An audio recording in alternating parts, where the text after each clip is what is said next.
Q, welcome to the show. I'm so excited you're here, man. Pumped to be here, man. Stoked. This is going to be a lot of fun. And the first question I want to ask you is when you're at a barbecue and you meet someone new, how do you introduce yourself? Man, I go back and forth. I usually either introduce myself as Quentin or Q. It's kind of a long story. But when I moved to San Diego, I realized that so many people called me Q in my life. Why not just introduce myself as Q? But it's created just as much confusion as the name Quentin. But that's not why you're asking that question, obviously. My name is Quentin Williams. If I introduce myself at a barbecue, I try not to talk about work, if I'm honest. Like, I spent so much of my life as an athlete kind of being, awarded for what I can do and like what we do. And like at barbecues, I don't want to talk about what we do. I want to talk about like what are we passionate about? Like what do you like to do in your free time? Like tell me about your family. Those are way better questions when it comes to like a barbecue. So I guess if you knew me, if you knew Q or Quentin, you would know I'm from Pittsburgh originally. I have an older brother. Sports was a big part of my life, and it's a part of what I do now. It's a part of my life. My business is helping men evolve beyond sports into arenas of passion and purpose and confidence beyond the game. I also work with a lot of high performers. So, yeah, I guess for the context of this discussion, we can talk business. Yeah, no, that's so good. And it's something that I think about a lot is, especially in America, you meet someone and the first question people ask you is, what do you do? As if what you do for a living is who you are. You're completely defined by it. They put you in a box. A friend of mine actually once said, like, he doesn't answer that question if someone asks him because he believes that that question is really just getting at how much do you make? Mm. When I used to live in San Francisco after school, the first question people would always ask is, what school did you go to and where do you work? And it definitely felt like a dick measuring contest. Yeah. Oh, who do you work for? How much do you make? Yeah. You're probably listening in for like Stanford or Yeah. something yeah. I went to Northwestern and like whenever I say it to people, like I always kind of expect a bit of a reaction, but I also know that no one knows what Northwestern even is on the West Coast. So I almost wish I would have gone to Stanford, because I actually had the choice to go to those two schools. And it does feel like a dick measuring contest at the end of the day. It's like, this does not matter. I barely even use my degree at this Yeah. point. Seriously. So I want to get into some of the business stuff. You're mentioning something as we were setting up that the journey into your business was unexpected, maybe unbelievable on some levels, and it was slightly different than what you thought you'd be originally doing. So let's dive into it. Yeah, Tell us a little bit about the journey, and I'll kind of jump in and interrupt so please do. we don't get too lost in the story. Yeah. So I was a two-sport athlete all my life, and in many ways, I always knew I wanted to be an entrepreneur after the game. I knew that sports was preparing me for leadership. Something that like I think we get caught up in is like that sports becomes who we are and like what we do for a living, even like this podcast and even what we do for a living, it can kind of become our identity in some ways. Totally. And it's really hard to strip away that. And so what I found is when I finished up college sports, I played football and baseball at Northwestern and was lucky enough to have a quick tryout with the Bears, which I did not make. And I am transitioning into like my next career. And I'm like, I want to be an entrepreneur. I want to lead. I want to do something different. I want to do something bold. And I got to be honest, man, like I didn't have the guts to actually do it. I was young. I was 23 years old, had no real work experience aside from internships at different startups. And I was scared. I was a fish out of water. I had barely any mentorship. I had tons of people that wanted to give me jobs, but not many people that could help me start a business. And starting a business, it's a wild, wild ride. And Yes. in many ways, I'm very glad that I waited 7 years to start it.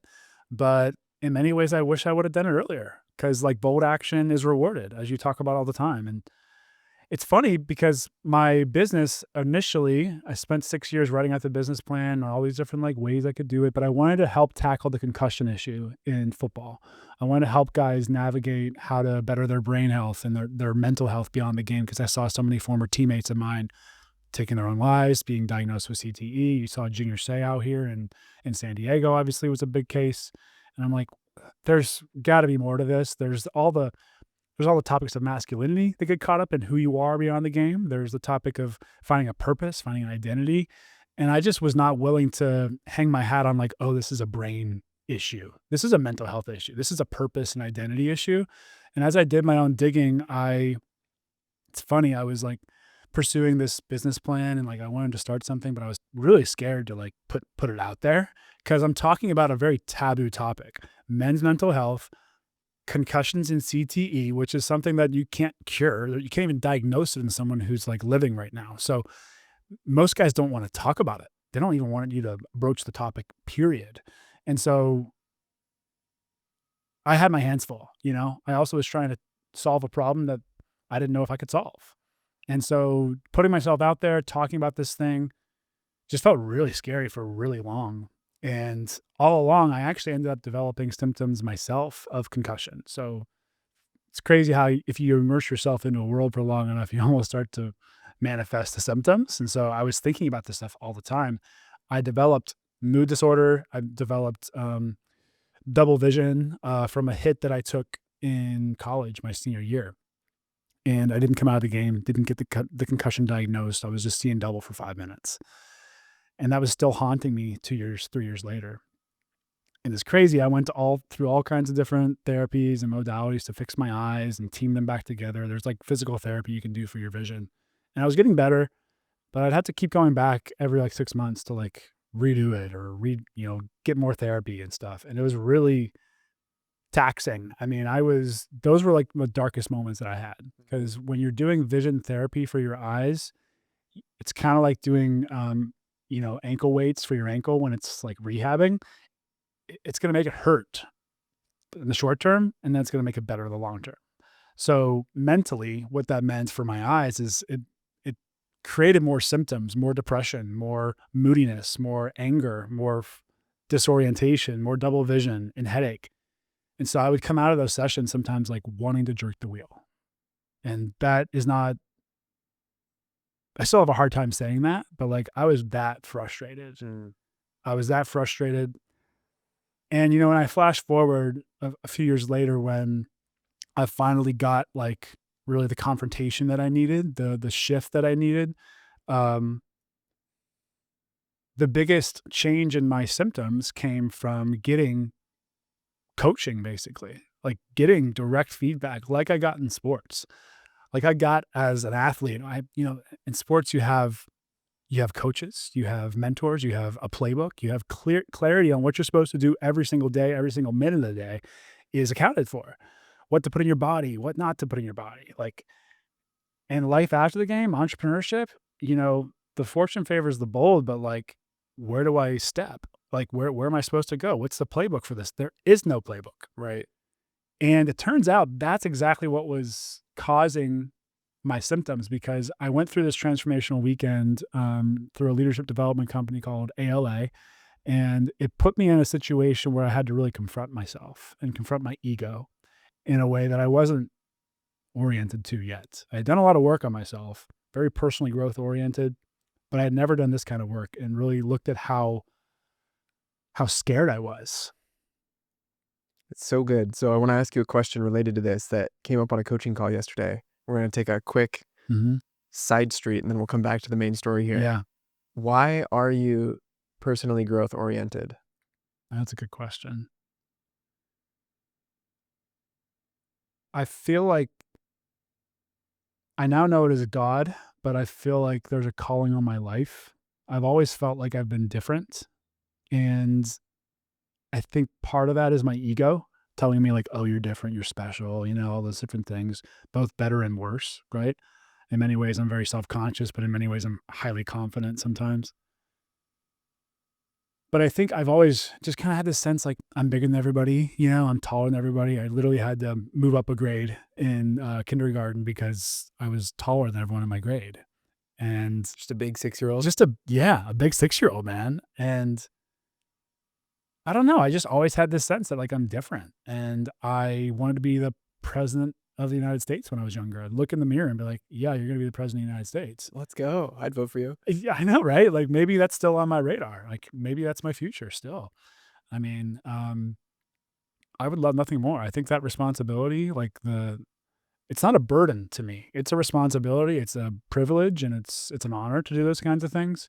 Sports prepared me for that, but I think there was always something that called on my heart since I was a young kid. I can't really put a finger on that. It has to be God, put a calling on my life.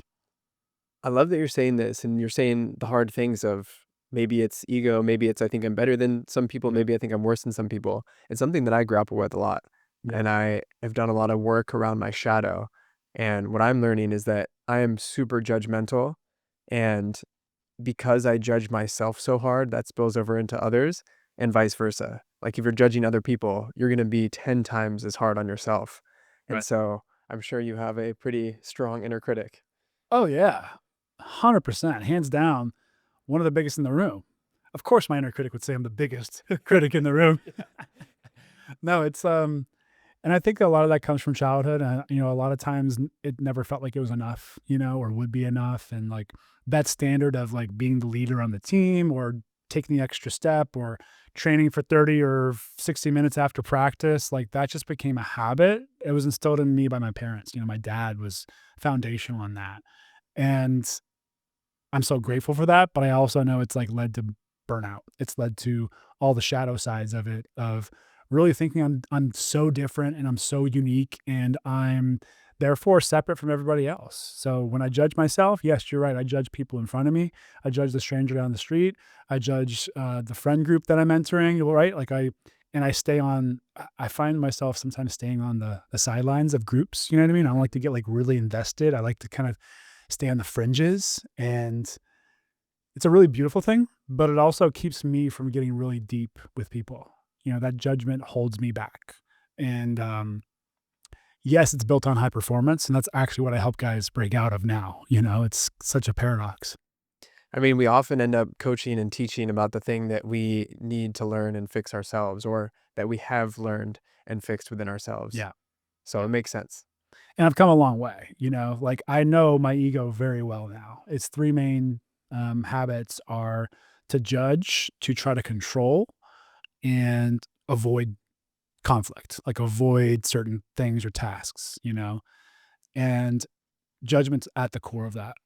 And spiritually, I believe I'm evolved to judge less myself, first of all, to really allow grace and allow God to really be more of that like director in my life versus me trying to judge what's right or wrong or what's good or bad or what's better than or worse, and have less judgment on my path, more acceptance on the calling and just listening to that calling.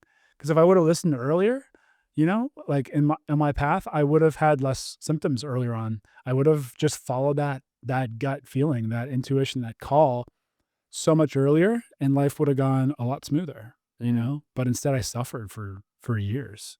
Yeah, following that gut, that intuition is so important. But I want to come back to the concussion symptoms for a moment because I don't think you're still feeling them. And I No. want to hear about what happened next once you started feeling those. So I was feeling them for years, like several different vision doctors. And it's actually a little sometimes humbling, almost humiliating, because I was going to these doctors that were treating kids that had like developmental vision issues. And so I'd be sitting there like playing with little like blocks and things. Like the games and training exercises were built for kids. I'm sitting at these like short little chairs. And I'm like, I feel so small, in this. I feel so hopeless in many ways. And I feel so, maybe that was my lesson, is to surrender. But it was really tough. And so when I went into that leadership training, I was kind of like, man, like I've been wanting to start this business. I got this post concussion syndrome stuff going on too, but like something's got to give. And I want to know what's in my way. I really want to know. I want to dig into it and I want to get underneath it and I want to break through it. And if this training is going to do it, great. I think any training will usually do the trick, but it's often like how you approach the training that makes all the difference. So whether you're fully invested and like you're all in, that makes all the difference. If you've made the choice, the decision. And going into that training, I made the decision I would start a business and I would build the brand and I would like put my neck out there. Right. And through an experience I had in that training, I confronted my ego. I confronted how I'd been living my life, how I'd been playing small, and all the ways that I had been making excuses and all the lack of bold action I'd been taking the people pleasing, all that stuff. I was a chameleon in my life. Not to say I didn't have high performance, not to say I wasn't a great leader. Like I was still a high performer for a 27-year-old, doing really well at work, but I wasn't in alignment, and you could feel it. You could smell it, and my body was showing symptoms of it. So what happens is I went through this leadership training, and I came out the other end with a new decision, a new piece of clarity, a new conviction, and a lease on life. And it felt like everything shifted. My nervous system got calmer. My vision straightened out. I didn't have headaches. I didn't have any nausea anymore. I didn't have any like anxiety walking into grocery stores because my eyes are going everywhere. And I go to my optometrist, and he says, "Wow, your vision is like back to normal. What happened?" And I'm like, "That makes sense, actually. Like, that makes a lot of sense because I feel different." And he's like, "Well, what happened over the weekend?" I'm like, "Well, I went through this training." He's like, "Oh." He actually understood it. He understood what I knew to be true, but had yet to experience, which was the mind-body connection. That thoughts create your reality. Your beliefs create your reality. And our bodies are meant to heal. In a state of homeostasis, we are meant to heal. It's all the stressors. It's all the lack of alignment. It's all the lack of action that gets us into this like distorted, dysfunctional state that our bodies can't heal. And so it felt like I had tapped into that, and the doctor understood it. And he was like, "Oh," he wasn't even surprised. That's cool that he wasn't surprised. I feel like a lot of doctors hear Most that news doctors and they're were. like, "What?" They freak out. They're like, "No way." Yeah. He really got it. And he also really understands this masculinity piece, which I know we want to get into. He's done a lot of work around men's work, and I think he was even a MKP guy for a while, Mankind Project. So like he gets it. He's seen transformation happen, and guys totally crack open and enter a new lease on life. So it was really cool to have him almost as like a mentor, like walking me through that. He was helping me, but he also knew that there was something deeper that needed to happen. Dang. Yeah. That's awesome that you had a optometrist that was locked in. I know, right? Dialed in, man. Yeah. So I think this is a perfect segue. I want to briefly mention MKP, and I think that'll be our springboard into men's work and masculinity and all of that. But first, I want to say I've heard so many stories. I've sat across from so many guests on this podcast who are like, yeah, I completely healed myself Yeah. through meditation, through mindset, through believing that I could get better, from breaking your neck playing hockey and being in the hospital for 5 years, from being diagnosed with early onset Alzheimer's and the doctors telling you that you need to like find a place to die essentially at 20 years old. Like there's been so many guests. It's crazy. So now when you say this, I'm like, yeah, of course. Yeah. That makes sense. But everyone listening is like, what are you talking about? What's like, maybe your listeners are like more on board with this, but like if I told this story to people back home in Pittsburgh or Chicago where I lived for a long time, like most of those people are like, what? Are you serious? Right? Yeah. And it's funny because like, where have we given up on our ability to dream? We've lost our childlike wonder. We just only believe science, And the more I learn about science, the more I find that scientists, the further down they go down the rabbit hole of science, they eventually become spiritually, very spiritually attuned, and they believe that there's some things that you just cannot explain in this world. Absolutely. And I think a lot of the stuff that we say right now is unexplainable and seems woo-woo is science and will become science in 100 years. And we'll be like, I can't believe we were going around thinking that our thoughts didn't create our reality and heal our bodies and all of that.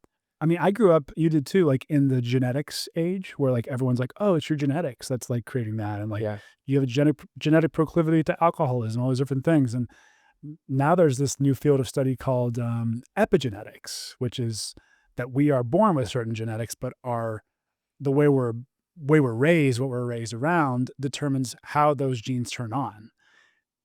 And that is an emerging field over the last like 10 years. And it's totally changed the way we look at things, right?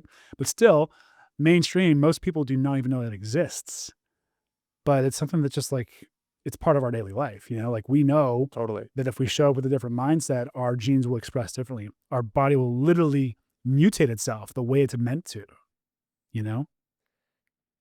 we don't have to worry about that because of all of our listeners are amazing and they're in on this and they are big on daring to dream and all that. Yeah. And it is crazy. Just one last note on that you literally turn on new genes and upregulate different genes by putting yourself in new challenging environments. Yeah. I mean, that's why I'm so big on seeking discomfort and getting out of your comfort zone. Yeah.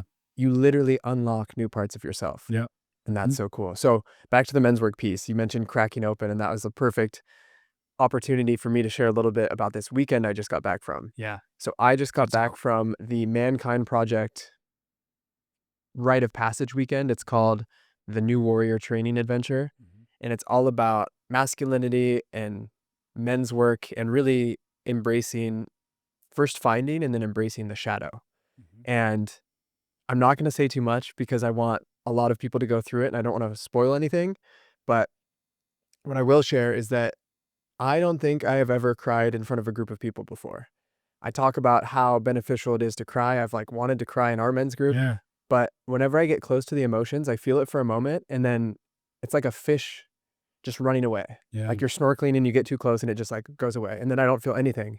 And there was an exercise we did this weekend where that started happening and I got close and I was like, oh, maybe it'll work this time. And then it just went away. And through their process, I cracked open. Wow. Not only did I cry in front of a big group of people, but they were all men. And I lost it. I was sobbing and releasing all of this stuff. I healed from some things that I didn't know I needed to heal. I wasn't even aware of it. Wow. And it was such a powerful experience. And being with men for 3 days in this hero's journey, rite of passage, like they really take you through the hero's journey, which is there's a lot of descents into darkness. There's a lot of uncomfortable parts. Yeah. And it was really powerful for me as someone who resonated with what you said earlier. Sometimes finding myself on the outside, feeling like I'm different, questioning, is that an ego thing? Like I think I'm better than these people or I'm just different and it's almost coming from a place of insecurity. Yeah. This weekend helped a lot with that. Yeah. I was able to connect with men on that weekend and I think it's going to continue in my life. I think I'm going to better understand and be less judgmental of people because I saw some shit. I saw 20 different guys heal through 20 different crazy situations. And I thought I wasn't going to have anything to heal from, and I did. So that's all I'll say before Yeah. we get back into your journey in men's work. But it was a really powerful weekend, and I recommend it. Can I ask, like, what do you now know that you didn't know before? Like, what changed? Like, is it just men are going through it? Like, what is that like kind of the aha, or like I'm no different than them, or like what is it that you kind of Yeah. pull away? Yeah. I'll speak about it on a personal level and then also what I witnessed in other people. We'll start with other people. I always get this feeling when I'm in spaces like this, but the world is a gnarly place. Like, I learned that a lot of people are going through and have gone through really gnarly things, Yeah. like unspeakable things. And it made me realize that if I'm having judgment around how they're showing up now, if I would have been raised in their family and gone through the same traumatic experiences, I would probably be showing up the exact same way. So that's been like a big takeaway for me. And I think this maps on to religion, politics, whatever you believe. If you grew up in their exact same environment with their parents, with their social circle, with their community, with their religious beliefs, like you would probably believe the same things too. Yeah. And I think the more we can remind ourselves and each other that that is true, like it's not Yeah. just the way it is. It's And kind of like we're all doing the best we can. exactly. You know? We're all doing the best we can with what we have. Yeah. So that was kind of what I realized. And also, I've had judgment in the past around men, and you might be able to relate to this. I'll check in. Yeah. Numbing out, just not doing enough with their lives because I'm so driven and ambitious and I want to do so much. I see a lot of men just kind of like numbing out and not going for it.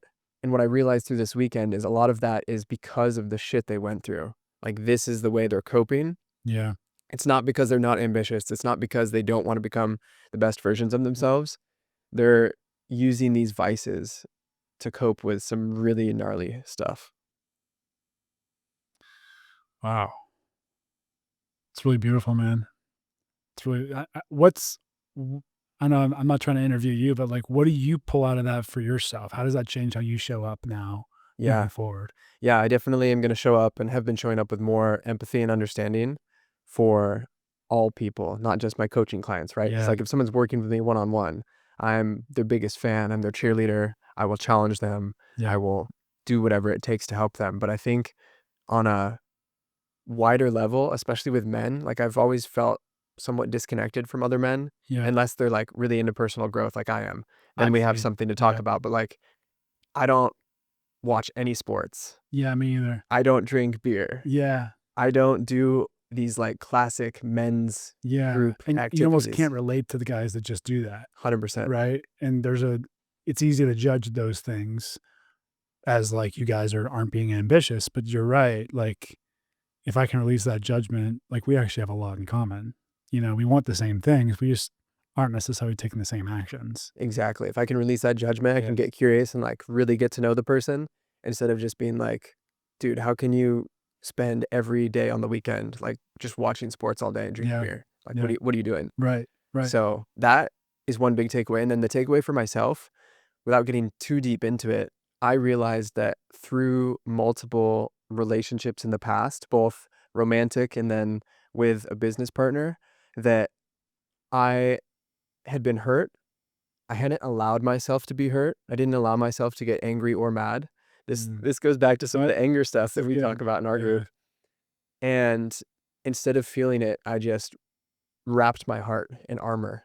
And what that did is it made me unable to express sadness or anger. And then also, like deep below that was this belief that I can't trust myself to choose people to be in my life. Right. And they took me through a crazy experience, a crazy exercise that involved emotions and physical movement that just released all that. It Good was stuff, beautiful. man. That's where all the tears came. That's really cool, man. And that's that relationship with ourself that is really the most important, that can so easily be overlooked. It's like you you can easily look at that, and a lot of people do, like, oh, they hurt me, or then like I'm righteous in, like, protecting my heart. But what it really had more to do is your trust in yourself to be able to invite others in and be selective in that, and trust your own cognition, trust your own like deciphering, right? And talk about a loss of confidence, and like a defense mechanism we throw up of like, I'm gonna protect myself. That's where I think you're so not alone in that a lot of men end up in that same zone because they don't trust themselves to pick the right partner, pick the right friends, pick the right path, right? And we get this kind of gun shy mentality where we don't trust ourselves, and we end up sacrificing ourselves and isolating ourselves. So many men live in isolation. Mm-hmm. Isolation is the biggest killer among men, and I've been a victim to it myself. Yeah. Because I think I'm different, or I think I can't relate to these people. And the more I'm so glad you're saying this, because like the more you open up, the more you realize how much you can relate to people. You know? Yeah. And I think that's where some of my disconnection with other men came from is like me subconscious. I was not aware of it, not trusting them and not being willing to get close. So Right. that was me in a nutshell. I want to come back to you and your journey into men's work and wherever we want to go along that road we can. Yeah. So when I first moved out here, one of the first things I got dropped into was, I was starting a business. I knew I wanted to like help guys kind of get back around a fire almost, like get back into a position group as a football team would, and I knew that traditional therapy doesn't work as well for guys. Guys need more direction. They need more of a community kind of setup. We bond by doing hard things together. That's why we're going paintballing this weekend, going to shoot each other up. So excited. So like that healthy competition is just so much fun for guys, and it kind of breaks down the walls. And I realized I needed to do stuff like that in my business if I was going to help former players and high performers. And so I heard about this thing called Everyman, and it was a men's group organization, men's personal development organization. At the time, they were like one of the first, and now they're one of many. They're in a huge sea of conglomerates. And so I decided to go, like, take a chance and go to my first men's retreat. And I was like, I had never heard of what a men's retreat was. I didn't even know what a men's group was. I was not really in the church, so A lot of people are associating like men's work with like men's groups in churches. That keeps happening to me. I keep saying, "Oh yeah, I lead a couple men's groups. I co-lead one over here, and then I'm co-leading one over here." And people are like, "Oh, it's Christian?" And I'm like, Right. "No." And I didn't realize that was a thing. So keep going. It is But a it is a thing. thing. Yeah, it is a thing. And so that's also a context that people have too. Some people have religious trauma. So like they're like, oh, like I don't want to do that. Yeah. So like I at the same time, I just came from a Christian men's group this morning, a Bible study this morning, like a prayer group. And it was beautiful, like I mean, I guess I would call myself a Christian at this point. I'm kind of leaning in that direction right now, back into my faith, but um all these principles are godly. I think if we're following our purpose, following our calling, we're following our intuition. That's God just trying to like get to us, in some way, or you could call it the universe, whatever you want. But if we listen to that call, then we're pursuing Him. You know what I mean? We're pursuing that mission, that intuition. And so that's really what men's work is for. It's really to help us get back on track and answer that call, answer our intuition. And yeah, I was invited to a men's retreat. I went to my first one and I thought I was just going there for research. And I got cracked open, man. I had a big cry moment as well. And I didn't realize I was still holding on to grief and sadness from my mom passing when I was like 15. I thought I kind of moved on beyond that. I was like the emotional one in my family that really took it really hard. I was 15. I was the youngest. But and in much of my life, I felt like I was. This actually is a good part of the story. Like much of my life, because of the way that I responded to my mom's death, and I was so young, it felt like no one else around me, except for maybe the women in my life, were crying. No one was really grieving the way that I was grieving. And it was really a confusing time for me. Yeah. And it was very lonely. And there's still some scars there that I'm still working through. And I hate saying that because it was so long ago. But the reality is, like, that was a capital T trauma to me and more of a lowercase trauma to others. And I have accepted that it's because I have a different DNA. It's because I have a different nurture system, right? I have a different expression of those genes. So I show up to events differently. I had a different relationship with my mom, maybe than others did, right? And so, um, I just grew up kind of as like what I felt like was the emotional one, and the sensitive one. Even though I was this macho football player, like, and I was, all state in high school and like had 24 scholarship offers. Like, I mean, I was like top of the top. 24 scholarship offers, 24 girlfriends in high school. That's right. Yeah. No, The man. no, like I was like the pretty boy, like almost like the mama's boy, kind of like good boy Yeah. in high school. It was in college when things just went south. But anyways, like I had this history of like being this like leader, this macho guy, and I don't know, I couldn't really wear my heart on my sleeve the way I really wanted to all those times. And I also had this artistic side of me. I had this like business entrepreneur side to me. I had like, if it wasn't for football and my size, I would have had a completely different life. I would have been an artist. I would have been a singer. I would have been a musician. I would have been a designer, something along those lines. And here I am. So, my journey in the men's work is partially because I knew I was always sensitive, but I never felt like I was safe around other men to be emotional. And so to go to a men's retreat and have 50 guys standing around me, actually encouraging that and saying it's okay and being models of that and helping me slow down my pace and feel what's going on in my body was just transformational. And I came out of that weekend exposed to this work and what can happen when you have a safe space. I hate that word, but a safe space, to just let down your guard is just healing, really healing. And I came out of that weekend saying, as my work statement, my like declaration to the world and to myself was, I am my own man. I am not someone else's version of what a man is or masculinity or how you do things. And I am my own man. And in that moment, that was really me reclaiming my masculinity and saying, this is me. This is not for anybody else. This is not to present as macho or even to present as an artist. This is just my unique way of showing up as a man. And it's what I believe.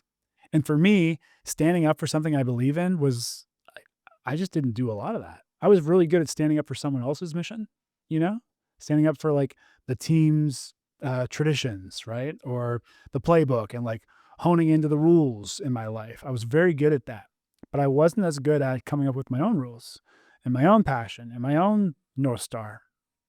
And so it's a massive transformative moment to really claim like this is my opinion on masculinity. This is what I believe is healthy. This is what I feel is the way to process your emotions and work through things. It's one way. It might not be the only way, but it's my way, you know? And that was huge, you know? So that exposed me to, that's kind of my MKP weekend of like being exposed to men's work. And then it just trickled on from there. It became a part of what I did. I got to sit with one of the founders, Dan Doty, in a men's group for about a year here in Oceanside. And I was so lucky to like sit with someone who had been doing this for years, and learn from him and grow with him and be challenged by him. And then I ended up starting my own groups and workshops. And over the last 6 years, it's just been what I've poured my life into and helping other guys connect to themselves, their emotions, and their confidence. So, man, that's kind of how I got into this. I love that. I'm going to ask you a really big question. You might have answered it already, but a question I love to ask men is, at what point do you feel like you became a man? Men's work challenged me to be my own version of a man, which also meant that I had to confront other ways of being a man that I was not in alignment with. So I had to confront my dad for the first time, stand up to him Mm, essentially. And I had done that a few times as a kid, but then I'd back off, I'd back down. Um, my brother was more the rebel. I was more the peacekeeper. And I stood up to him like at the ripe age of 27. I was just getting into men's work and this is all like kind of brand new. I think I was 28. And through men's work, through our men's group, I had realized how frustrated I was about things, how angry I was at my dad for certain things. And I had never told him. I just took it on the chin, you know? And I think every boy reaches a point of manhood where a day in his life where he has to confront that he's not okay with that anymore. He's not okay with being treated like a boy. He wants to be treated like a man. And some of the ways my dad was like treating me at that age still felt like he was treating me like a 13-year-old. And it just wasn't okay with me anymore. And I mustered up the courage to confront him. And in that moment, he reacted the way that I could have predicted. And I thought I lost my dad. I thought I was never going to talk to him again. He wanted to leave. He was actually out here on a Father's Day trip. And he was like so frustrated, so upset, so angry. It led us to having deeper conversations. It wasn't over. We kind of had to like negotiate a little bit and kind of get back into a conversation. But we spent a 3-hour drive from Palm Springs back to San Diego in complete silence. oh, that sounds cozy. Nice and comfortable. Brutal, brutal. So I think I became a man when I really started to defend myself. Yeah. Thanks for sharing that. Yeah.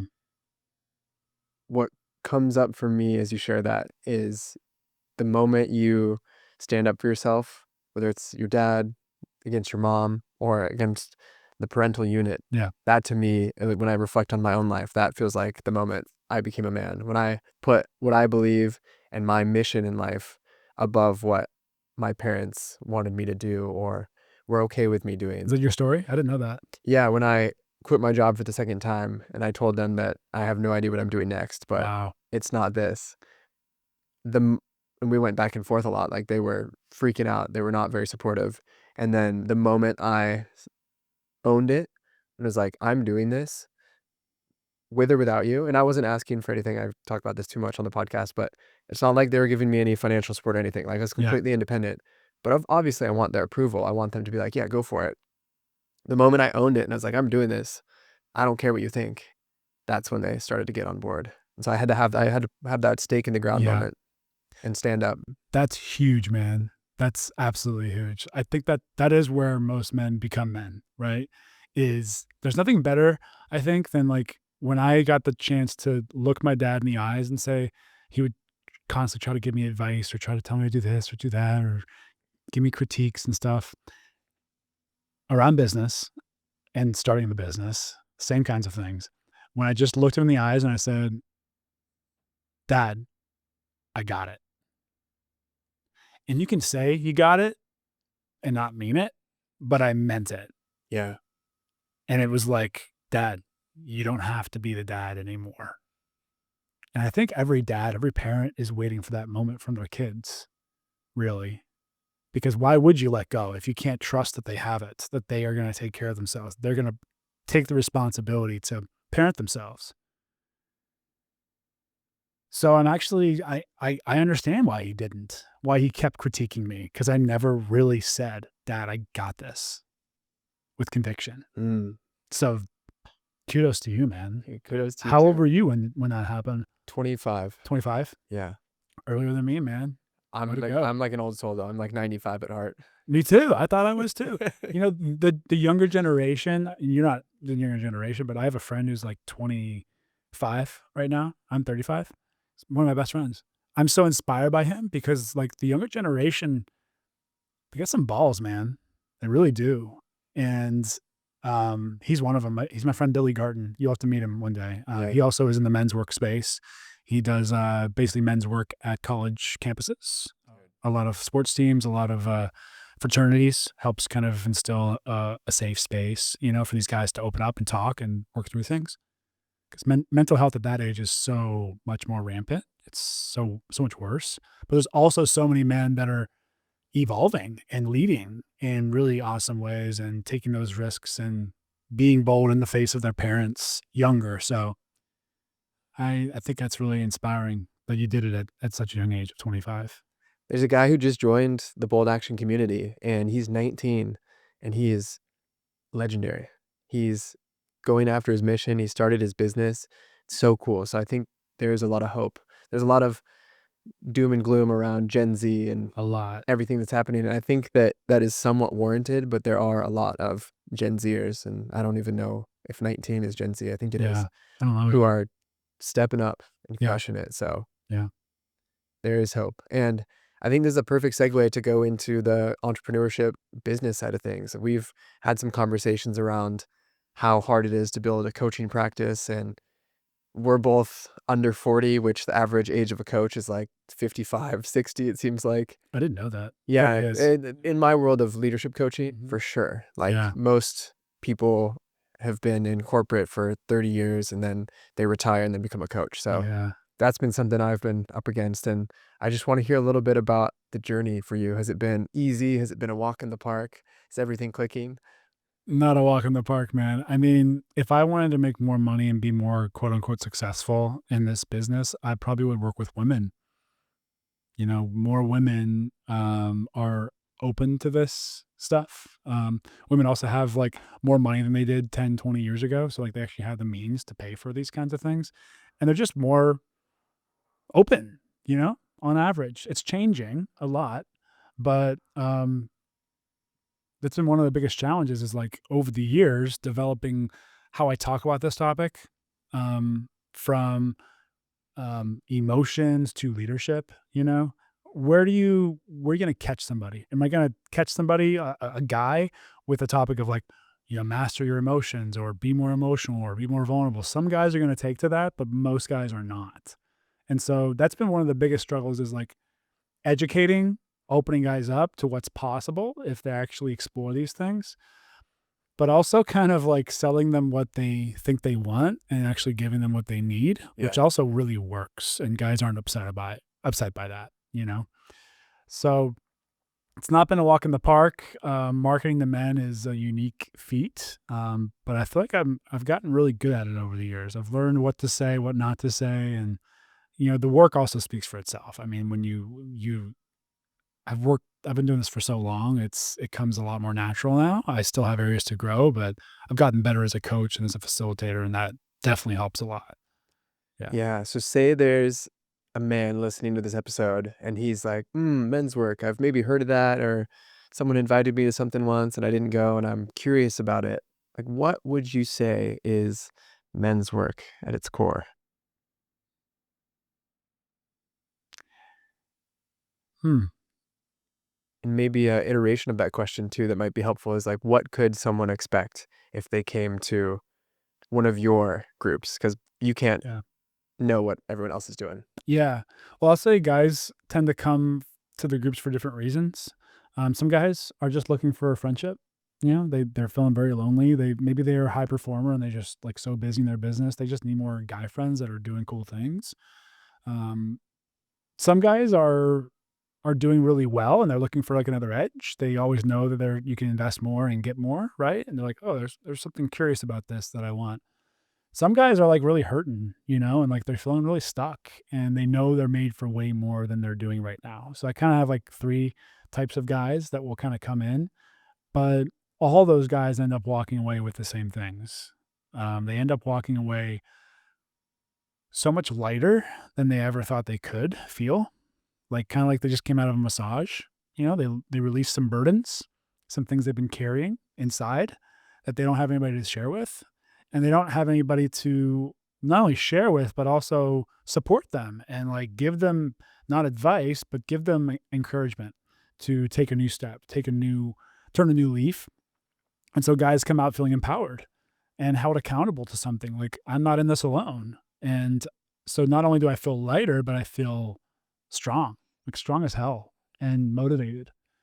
Um, you're also going to come out like having a clear way to communicate your emotions. You're going to be able to have deeper connection with the people in your life that mean the most to you, whether that's at work, being able to connect with a colleague over more than just TPS reports, to actually having depth and connection with your partner for the first time in forever. You know, there's so many sexless marriages these days. Like most of that's because there's not a deep, intimate connection. You know, we as men, we might want certain things in our relationship, but it's usually a paradox that we actually need to connect with ourselves more in order to Mhm. connect deeper with someone, you know, that we love. And all the other stuff will come naturally.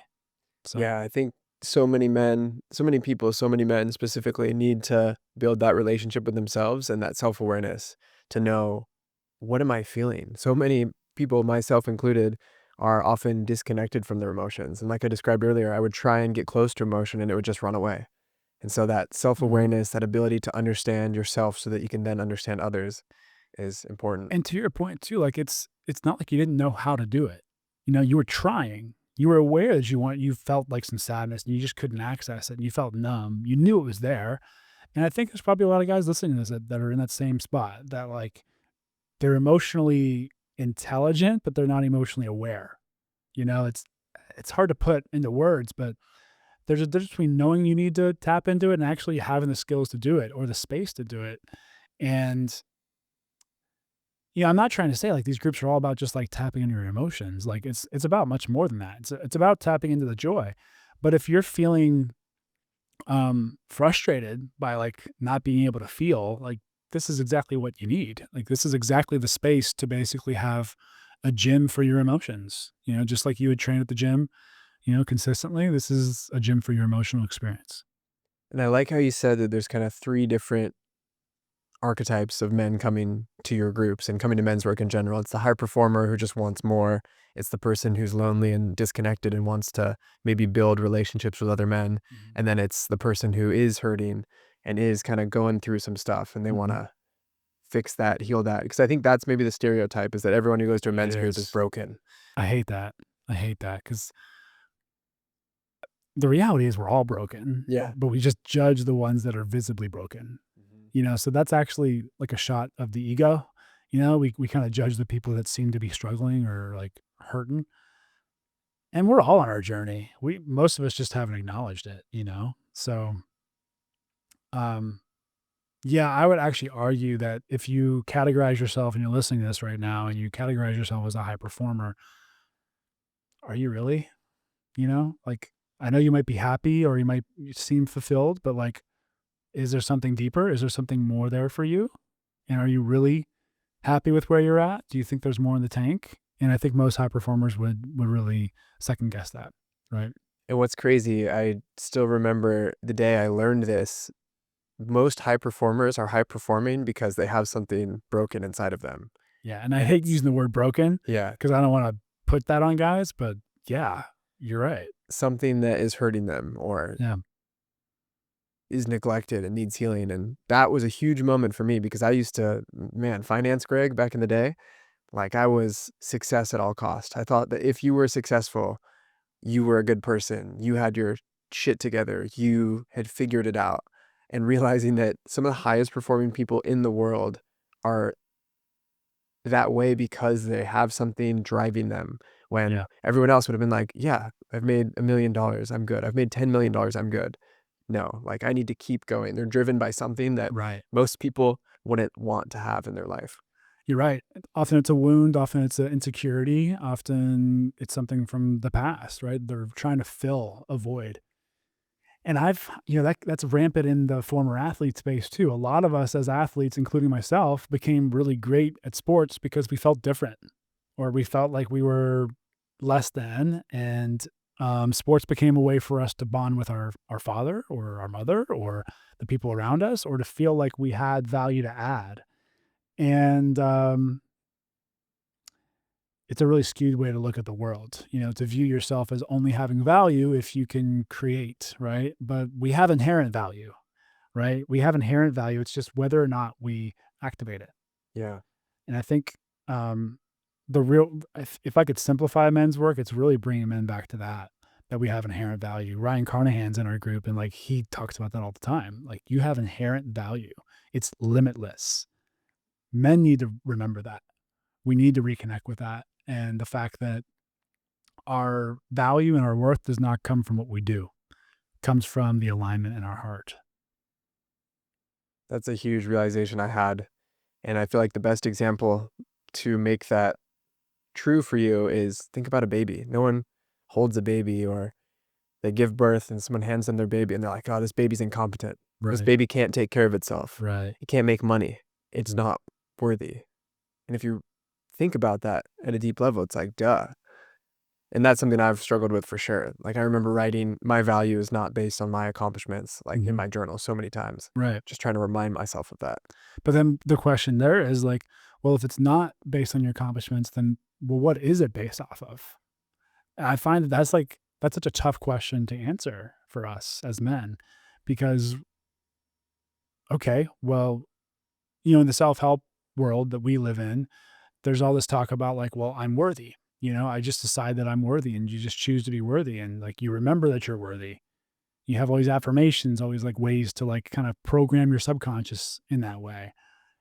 I'm curious for you, like, what have you put in its place? Like how do you, and I could share my kind of strategies around it too, but like, that's been one of the toughest things is like, where do I derive my sense of I'm worthy, you know, Totally. like Yeah, I'll as a briefly answer guy. it and then Yeah. I want to come back to you and hear your take on it. But for me, it's really come down to character.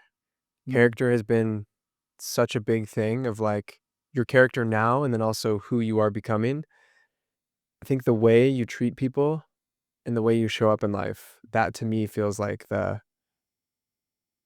again, I don't want to say like the worthiness or the value, yeah. but how you treat people and how you make them feel and the impact you have in their lives Yeah. outside of yourself feels so much more important than, oh, I did this thing and got X many likes and Yeah. whatever. So what do you, I would agree with that. I think that's beautiful because like you're gonna have all that pour back into you if you're willing to receive it. You know what I mean? And that's an expression of your worth, of your value is like how you show up and how you deliver value, right? How you treat people. Um, yeah, I take a different lens. I think it's also that for me, the whole worthiness thing and like deserving thing, I think is kind of trying to pretend we're playing a baseball game and there's like rules and there's like fairness to this game and there's umpires, right? There's someone judging all of this. And I think we have to remember that, like, well, do we believe that there's a creator, that there's like a God that's like actually judging all of this and that like gave us the gift of this space to play between the lines or not and have the rules, right? And be in integrity with those rules. it's such an existential kind of question, right? It's a much broader question, but like, where do we derive worth or value? I mean, I believe that comes from God. I believe that I'm here for a reason, and we're all made in God's image, and that we're all here to express a unique expression of what that is, right? And so I believe that the interconnectedness of all of us means that we're supposed to be here. We have infinite worth, infinite value, and it's up to us to express that. You know, it's up to us whether we want to take advantage of that or not. And yeah, I do think character comes a lot into that. You know, that's kind of how you express Mhm. the value, Totally. the worth. But I think deeper than that, it comes from something. You know, like I believe that's like coming from God. You know, Yeah. yeah, I don't know what I believe. I've yeah, been all over and yeah, thinking different things, but one of the spiritual beliefs that I've heard that I love as just a frame of thinking about your life is that your soul is infinite. Your soul is kind of immortal, yeah, and this life is just one book on the big bookshelf of all of the different lives that your soul is going to live, and it comes back to today for a specific reason. Like it chose this time, it chose your family, it chose who you're supposed to hang out with and meet through these things called soul contracts. mm, You have free will, you can decide not to do it, and maybe life gets in the way and you don't meet that person, whether it's a soulmate or a business partner or a friend. But I just love that idea of we are beyond this one life. And I think it resonates for me because, dude, since the time I was like 16, like I felt like an old soul. Like yeah, I am 99% certain that I was an old Japanese man in a past yeah. life. Like I could totally see that. I love green tea, I love meditation, I love like all these like Buddhist traditions. And Yeah, so it's a fun way of thinking about life. I don't necessarily yeah, know if I absolutely believe it. And it's actually something I've talked about a lot with my roommate of he's like, "Well, how do you know what to believe?" And for me, at this point in my life, I might change my mind on this later, but I'm comfortable with adopting a belief system or a belief set and just kind of putting it on because it makes my life better. yeah, I don't need to necessarily know that it's absolutely true, but if it makes my life better, it helps me treat other people in a kind way. yeah, I'm like, and it's more fun. I'm like, why not? yeah. It's a really good point, man, too, because like I've seen, you know, there's a lot of arguments around like why men are struggling so much these days, especially young men. And there's a really good argument to be made that like we've lost touch with our value system over the years. Not saying like Christianity or like religion is necessarily all a good thing, right? But there was at least a set of like values in place. And I think a lot of us in the secular culture, you know, I kind of fly by the seat of my pants like, well, what is right? What does it mean to be selfish?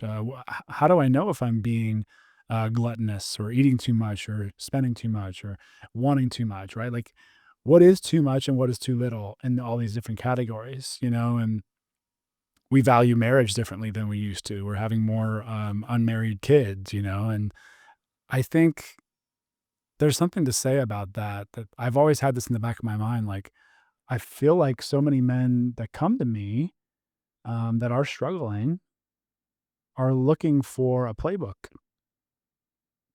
and I can't help but that to be true. Like, that's just what I'm experiencing. So many guys just want you to tell them what to do, you know, and how to act and how to operate. And they'll practice that. They'll rep it out. They will do the work. That's what I love about men. We're like expert activators, you know? Um, and I don't know. I think with like the fall of like organized religion, we've just seen a natural increase in like chaos for a lot of men around our mental health. And I don't know what the answer is to that, man. Like I wish there was like a really clear playbook for how to be a man and like what is, you know, masculine and what does it mean to be a real man versus like an old version of masculinity.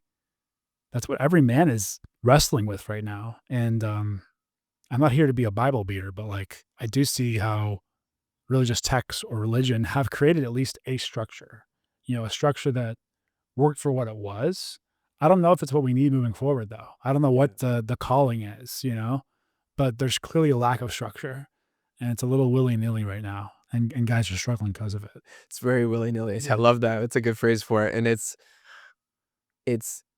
That's one side of the coin, and it's maybe not even a coin, it's a many-sided dice. It's like a dodecahedron dice, Yeah. because I totally understand the argument around the breakdown in organized religion and what's going on now. But then there's Yeah. also this other piece, which I just experienced this past weekend, of a rite of passage, Yeah. an initiation. Like, civilizations for hundreds of thousands of years had these, where the men and the elder men would take the boys through something challenging to help them connect with each other, to connect with their ancestors and older generations, and to become a man. And Right. so, yeah, there's so much going on. One of the coolest stories that comes up for me around this is that in World War II in Britain, as Great Britain and England and London and who knows, I never know what Great Britain is. So if that Yeah. area was being bombed, there were men who had been comatose in the hospital. They were in psych wards. I heard this. They had been comatose. They were like literally insane. Couldn't get out of bed, unresponsive. And when the bombs started going off and people were dying and they needed firefighters, volunteers, they needed people to drive ambulances, They needed men. these men literally got out of bed, all their symptoms went away, and they went and helped people. I get the chills sharing that story, Wow. because it's, if you give a man a purpose, Yeah. he will crawl over broken glass with a smile on his face. So many guys are just dying for that. We're just craving that so much. It's so fascinating. There's a there's a really good book by Sebastian Junger called Tribe. Yeah. Have you read that? Hmm. Talks about how in war times there's even this like beautiful like photograph of a worn torn like building where like someone graffitied on the wall, life was better when it was really hard. Because you probably know this, but like war times actually create a lot of unity, a lot of nationalism. It creates a lot of like us versus them mentality, which is still a tribal kind of like way of thinking. And it's not a very, you know, unifying way of looking at the world, but it does create a sense of purpose. This us versus them actually almost creates a lot of purpose, um, because you're fighting for something. You're fighting for another life, and you're fighting for what you believe in. And what a beautiful thing, right? But like, just imagine that being in a war torn country where like you had a beautiful city, just like here in San Diego, and all of a sudden it's just war torn. Like there's bombs going off everywhere, and you're in the aftermath. And 5 years later, you see graffiti on the wall. It says, "It was actually better back when we were at war." Like, this sucks. I have no purpose. I have no like mission. I'm not fighting for anything. You know, it's kind of wild. That's why I love work around purpose and meaning and fulfillment.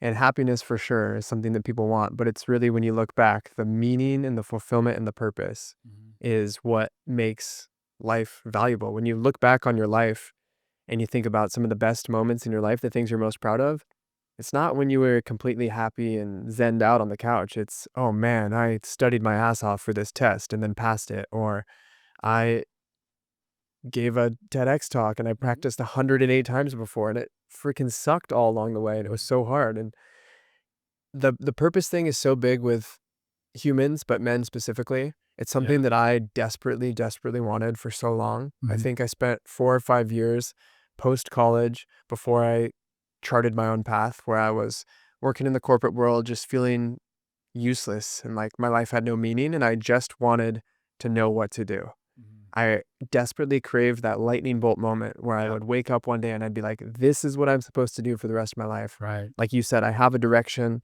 If I have a direction, I can go look up the playbook. Yeah. And yeah, I just really resonate with what you said. Like, so Mhm. many people want that. And I wish I could give it to them all the time. Yeah. Asking questions and doing some exercises has helped a lot, but Yeah. purpose is so important. Yeah, and you're right. It's kind of a men thing. It's something I've noticed.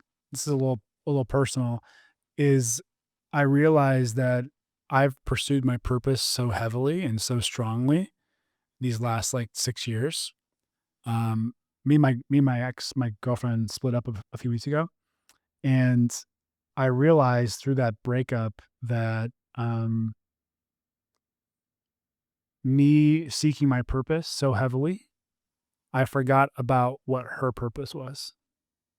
I forgot about what it would look like for her to fulfill on her destiny.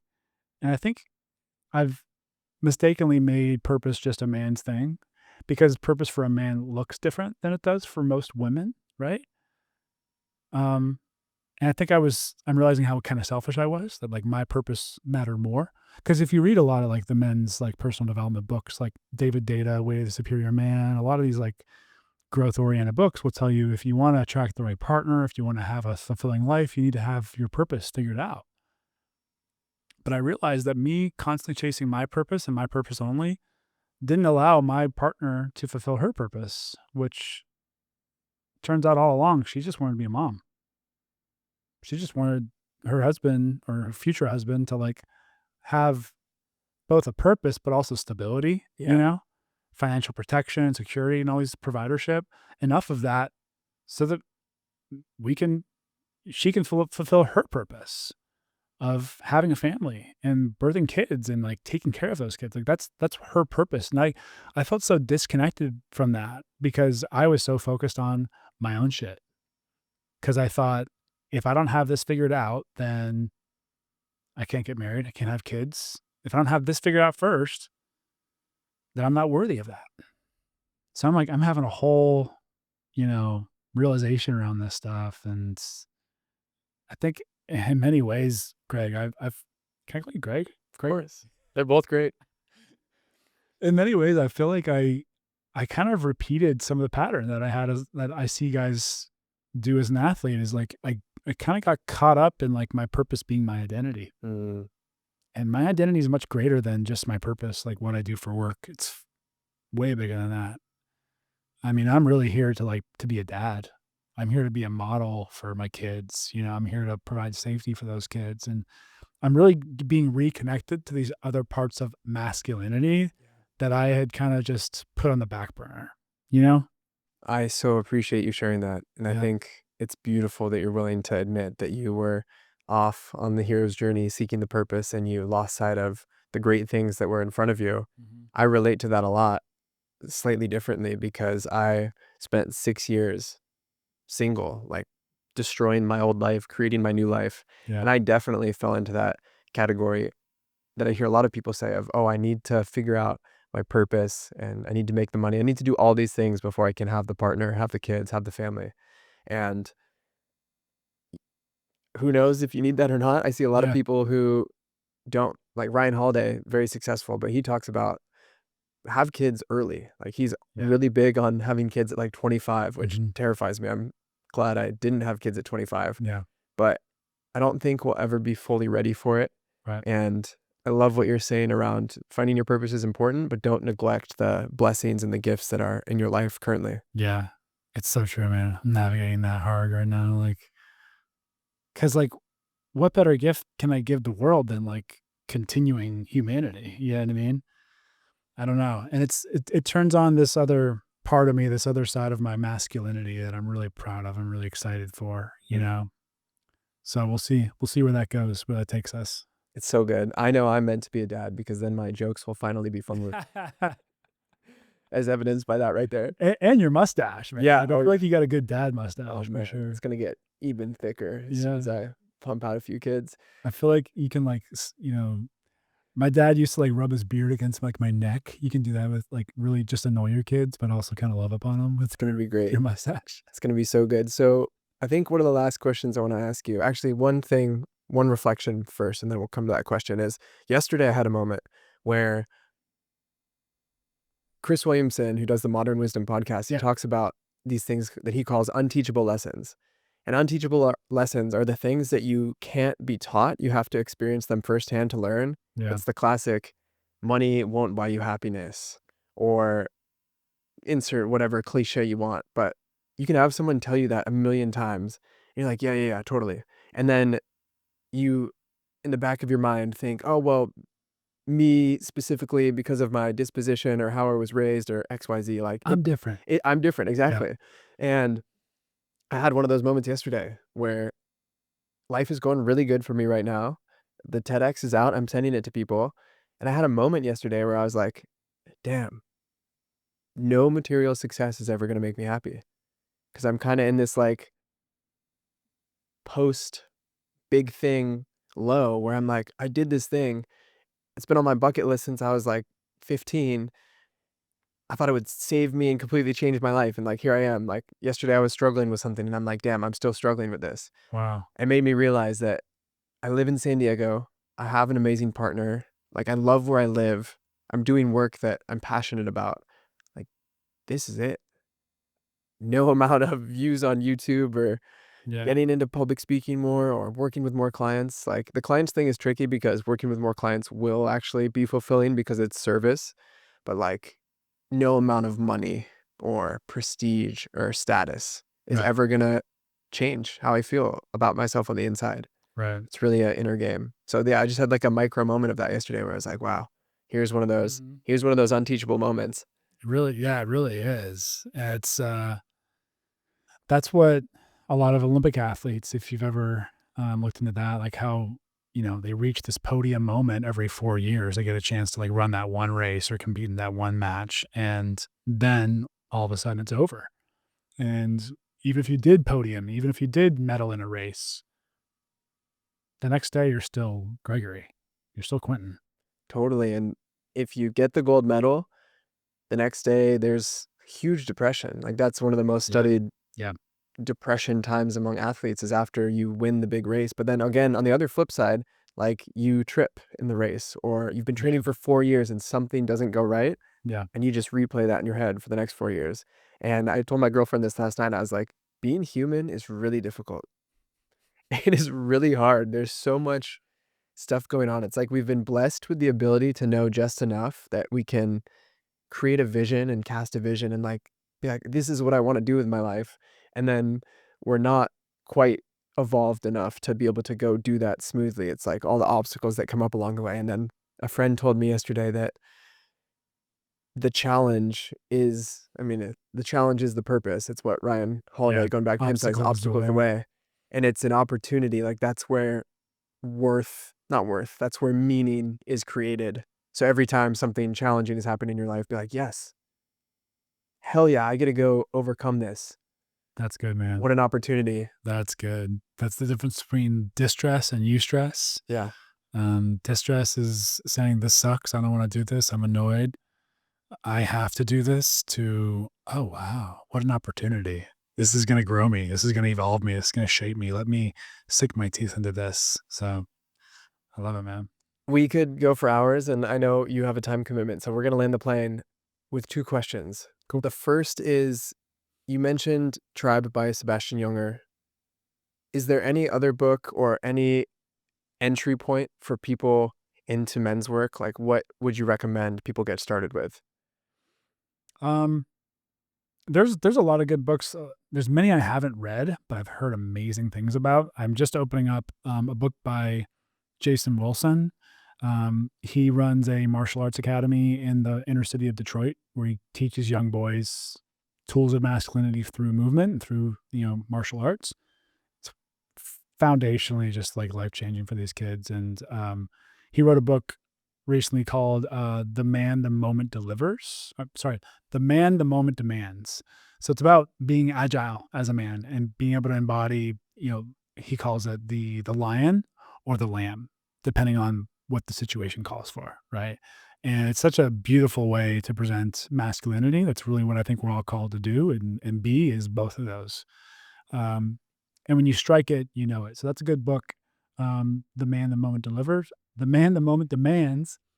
And then obviously, The Way of the Superior Man is a great, entryway. It kind of got me started on this book, on this kind of journey. Yeah, those are probably the two that I'd recommend that I've at least actually picked up myself. I've read Way of the Superior Man like 10 times. So Awesome. yeah. And I'll just say a quick note on The Way of the Superior Man for people listening. I read it for the first time when I was, I want to say like 23, and I actually put it down Me because I too. was like, I hate this. Like, Yeah. this feels super misogynistic. It feels like so focused on being a man. Like you were saying, like, your purpose is the most important thing. Like, ignore everything else until you figure that out. And I didn't like it. Like, Yeah. put it down, picked it back up once this was like last year. So I was 29, a year and a half into a relationship. We were working on some challenging things. Yeah. And oh man, it hit Hit different, right? same book, Yeah. same words. It really resonated. We won't talk about the whole like ejaculation control Yeah, thing in the back. yeah. Well, The last 2 chapters, I yeah, think, are like maybe skip those if you aren't yeah, feeling it. dude, But I love how he does that, though. There's a lot of books out there in the personal development space that just kinda hint at a few things right yeah, at the last few yeah, chapters, and that's one of them. So, yeah. So I just wanted to put that in. If you pick it up and you don't like it, it might not be the right time. it might not. You Yeah, might need to come back to it. yeah, So thank you for those kind of entry points. yeah. And the last question I'll ask is, where can people go to learn more about you and come get involved in the great work you're doing? Yeah, so if you're in North County, come join our men's group. Come check us out. We open the group up every 3 months. We take on new members right now. Today's the deadline. Um, so that's one way to get kind of exposed to this work. Join a group. Go find a group that's doing this work. But you can find me online. You can find me on Instagram, LinkedIn. So I'm at Q Williams __ at the end on Instagram. And then find me on LinkedIn if you're on there. My website is q-williams.com. I have tons of resources on there as far as like free trainings, things you can sink your teeth into. And if you ever just want to connect, just reach out to me on Instagram or shoot me an email through my website. We'd love to chat with you. Beautiful, beautiful. We'll put all that in the show notes. And then because I just did the Mankind Project weekend, I'll do a small plug. Like, go check it out. It's intense. Like, you definitely have to be willing to get uncomfortable. Mm-hmm. It is very accessible, very affordable. Mm-hmm. I think it was like $950 for a 3-day retreat, which a lot of 3-day retreats are like $3,000, $6,000. So Yeah. it's accessible, and we'll leave that there. But dude, I Mm-hmm. appreciate you so much. It's been a pleasure getting to know you. It's been so much fun doing the men's work with you. Yeah. And I love how you show up. I love how it seems like to me, you're very in touch with your masculine. You're also in touch with your feminine. That's one of the first things I noticed about you. And your willingness to be vulnerable is noticed and appreciated. So thank you.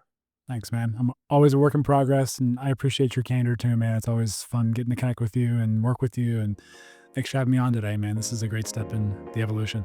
Thank you, my man. I appreciate you. Thank you, everyone, for tuning in with us today. As always, we love you guys.